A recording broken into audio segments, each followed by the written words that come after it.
NCERT series के इस first lecture में आप सभी का स्वागत है और मैं हूं शिखा गुप्ता। तो जैसा कि मैंने आप सभी से प्रॉमिस किया था कि हम जल्दी ही एनसीईआरटी सीरीज शुरू करने वाले हैं, तो लो जी आ गया है वो दिन। तो आज हम जो है एनसीईआरटी सीरीज शुरू कर रहे हैं और आज जो है जैसे कि एग्जाम्स में इम्पॉर्टेंट होती है 6 to 12 तक की एनसीईआरटी, और क्योंकि हम राजस्थान के एग्जाम्स को टारगेट कर रहे हैं तो मैंने जो है राजस्थान बोर्ड की किताबों को लिया है। ठीक है, राजस्थान बोर्ड में जो किताबें चलती है वो, तो आज हम कक्षा 6 यानी क्लास 6 की जो राजस्थान बोर्ड की पुस्तक है सामाजिक विज्ञान सोशल साइंस, उसका पहला चैप्टर इस लेक्चर में डिस्कस करेंगे। तो चलिए इस क्लास को हम जो है शुरू कर लेते हैं। सब कुछ मेरे हिसाब से सही रहना चाहिए। देखिए जो पहला चैप्टर है, फर्स्ट जो है अध्याय है इस बुक का, वो क्या है, वो ब्रह्मांड के बारे में बताता है।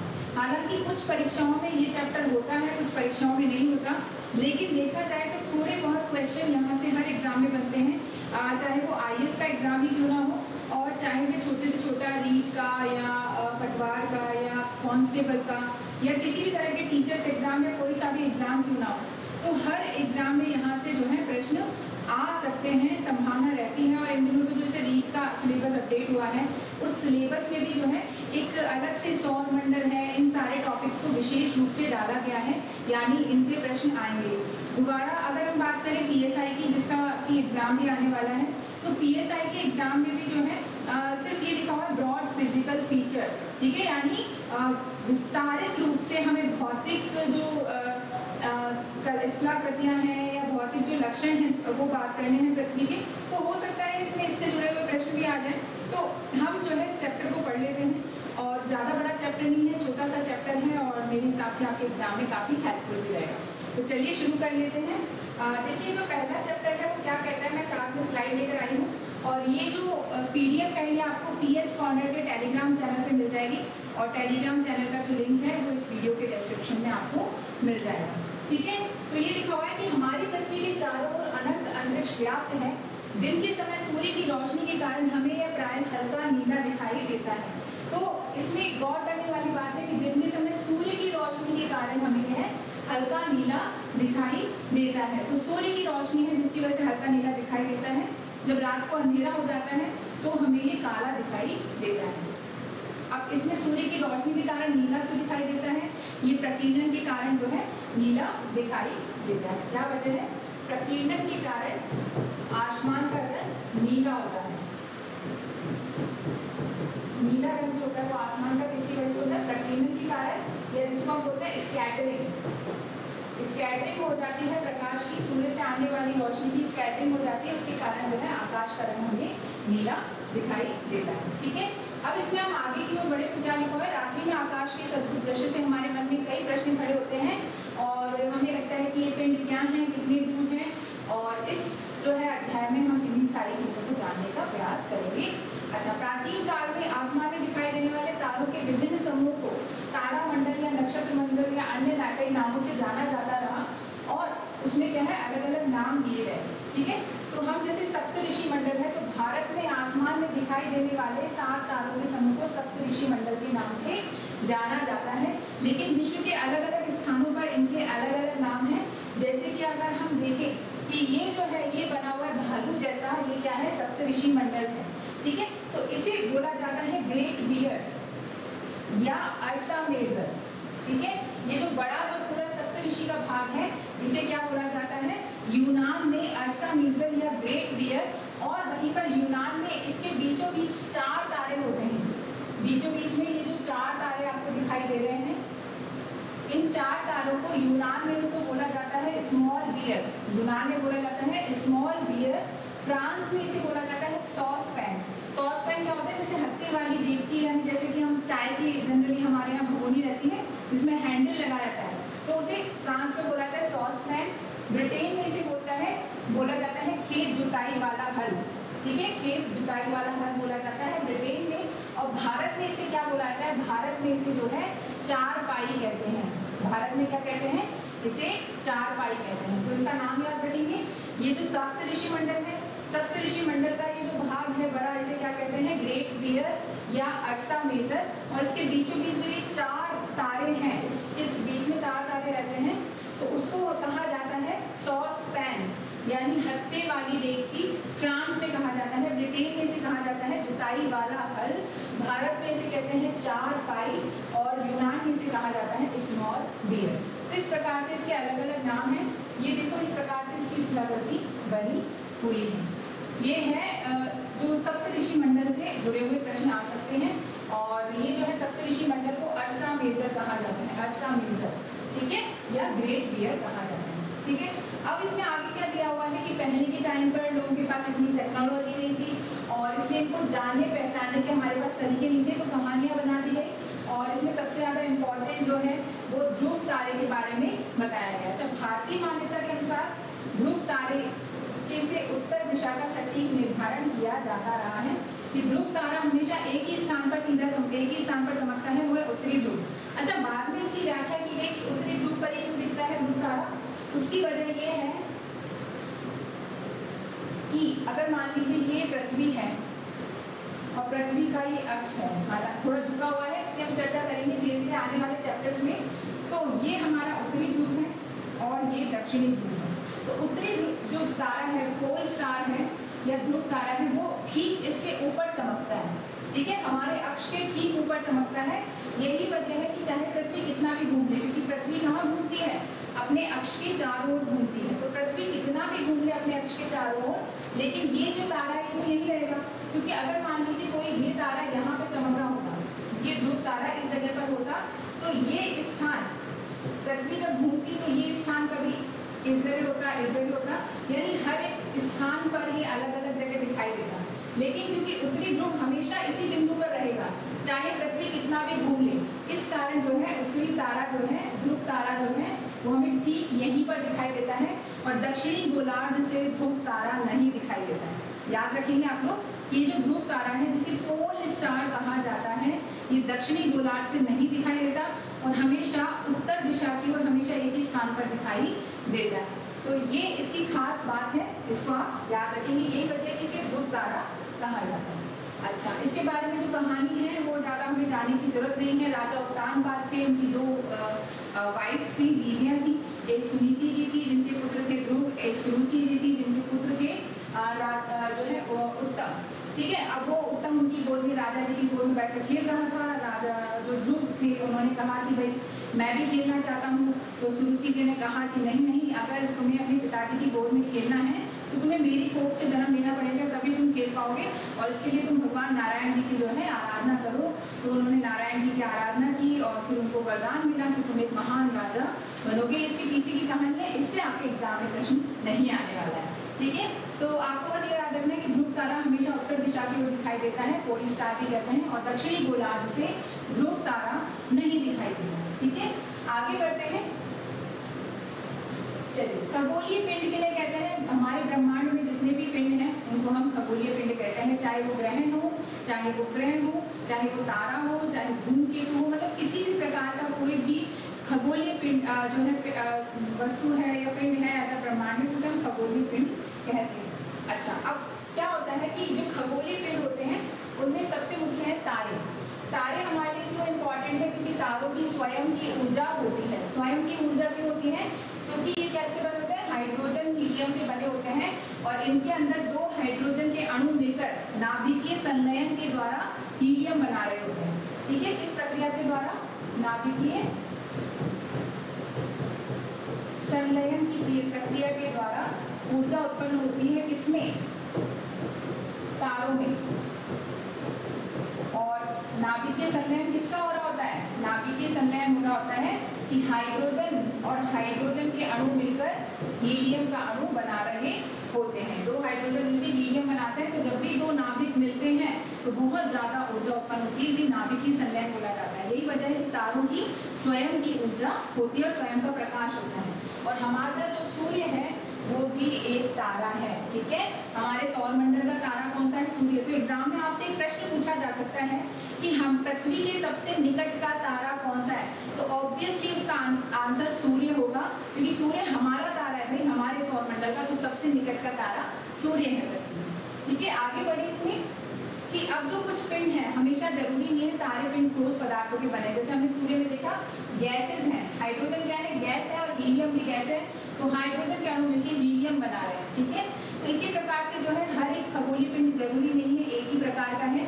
किसी खगोलीय पिंड में गैसेज हैं, किसी खगोलीय पिंड में बर्फ है, किसी खगोलीय पिंड में धूल है, किसी खगोलीय पिंड में चट्टानें हैं। ठीक है, तो इस प्रकार से हर खगोलीय पिंड में अलग अलग प्रकार की जो है पदार्थ मौजूद हैं।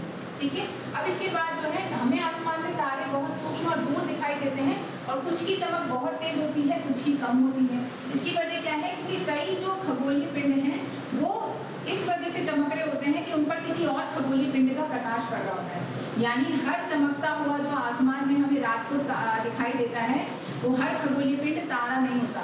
कुछ जो हमें चमकती हुई चीज़ें दिखाई देती हैं आसमान में रात को, उनमें से कुछ ग्रह भी हो सकते हैं, उपग्रह भी हो सकते हैं, यानी वो किसी और के प्रकाश से भी चमक सकते हैं। ठीक है, तो जो ज़्यादा चमकते हैं वो खुद तारे होते हैं, उनमें खुद की ऊर्जा होती है। जो कम चमकते हुए दिखाई देते हैं वो किसी और प्रकार के खगोलीय पिंड हो सकते हैं।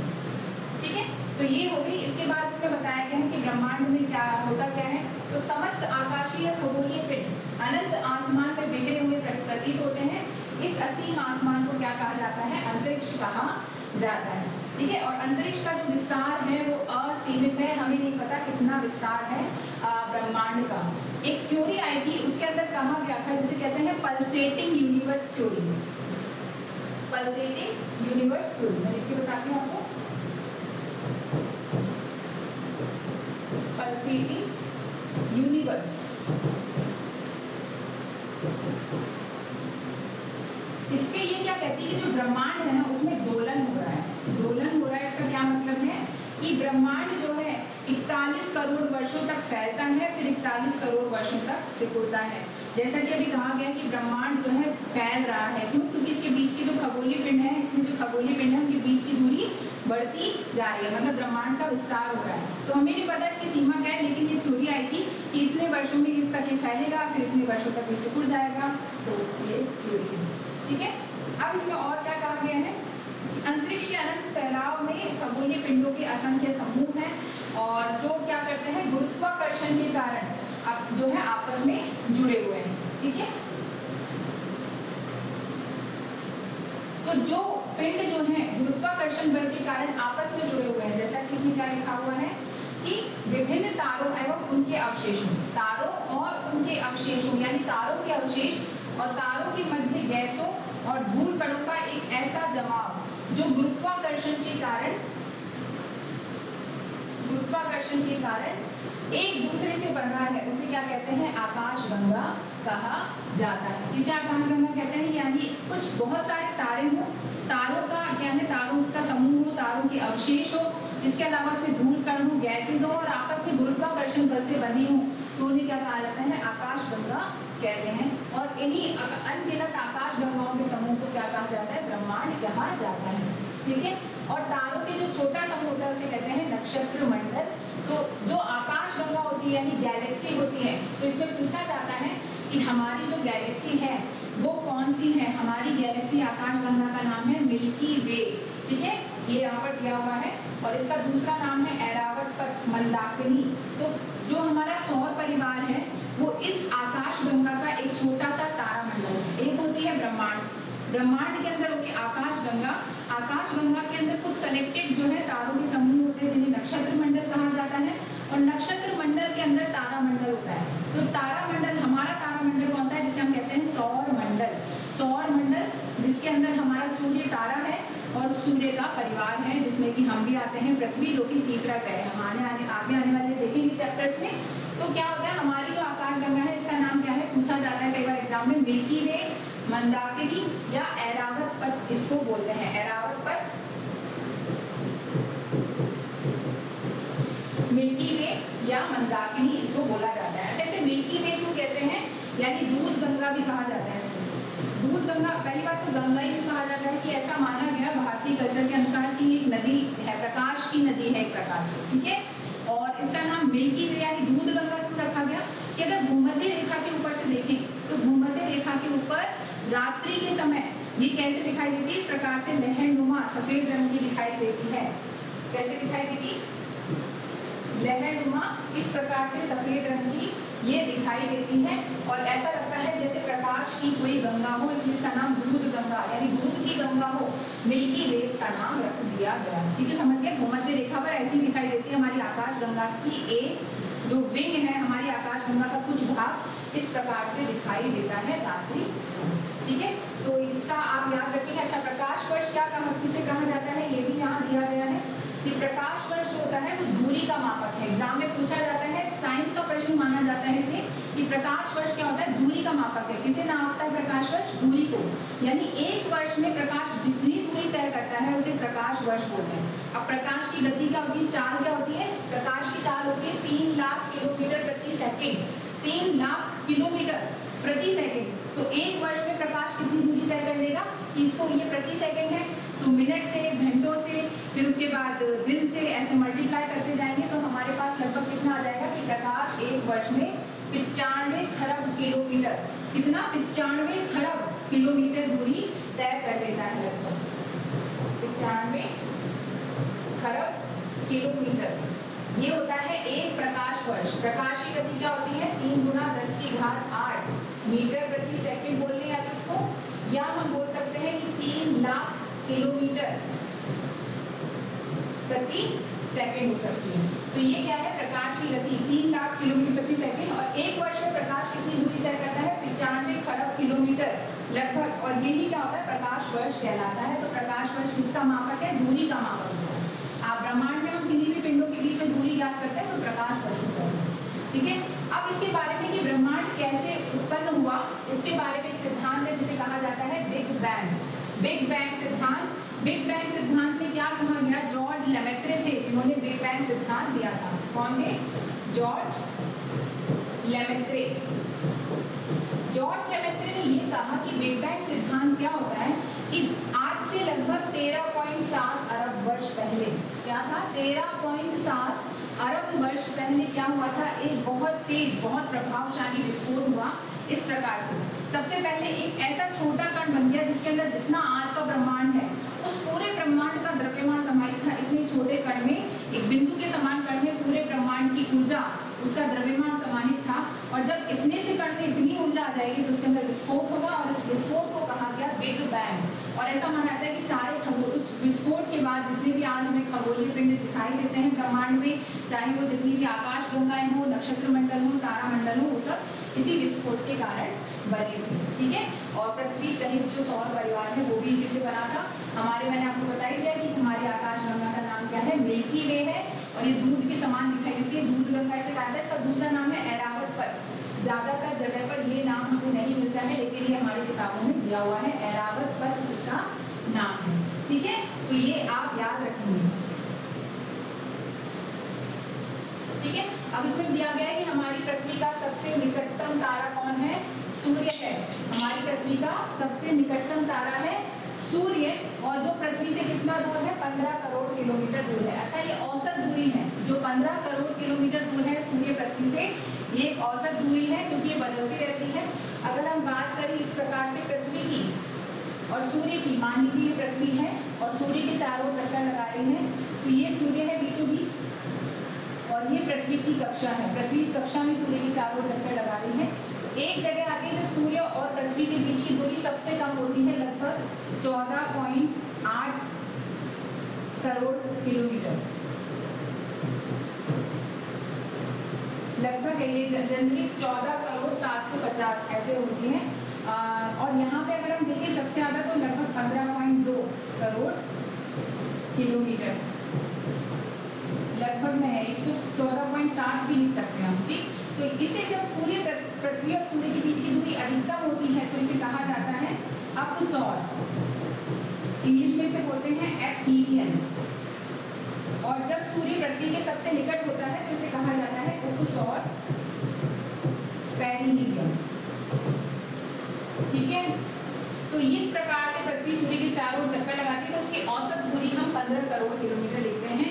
और हमारा निकटतम तारा क्या है, सूर्य है। पृथ्वी को जितनी भी ऊर्जा, जितनी भी ऊष्मा प्राप्त होती है वो अधिकांश रूप से सूर्य से ही प्राप्त होती है। अच्छा, इसके अलावा एक हमें दिखाई देता है उच्चल तारा या धूमकेतु। पूंछ वाले तारे बोलते हैं ना, उसे धूमकेतु बोलते हैं या कॉमेट्स बोलते हैं। धूमकेतु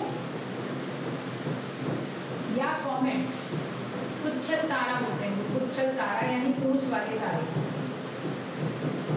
इसके बारे में स्टेप होती है वो किससे हुई है? बर्फ से, धूल से और छोटी चट्टानों और गैसेस से होती है। तो इसका जो केंद्रीय भाग होता है वो तो बना होता है चट्टानों से, ये इसकी नाभिक कहलाता है, और इसके बाकी का भाग है जो बर्फ और गैसेस से बना होता है।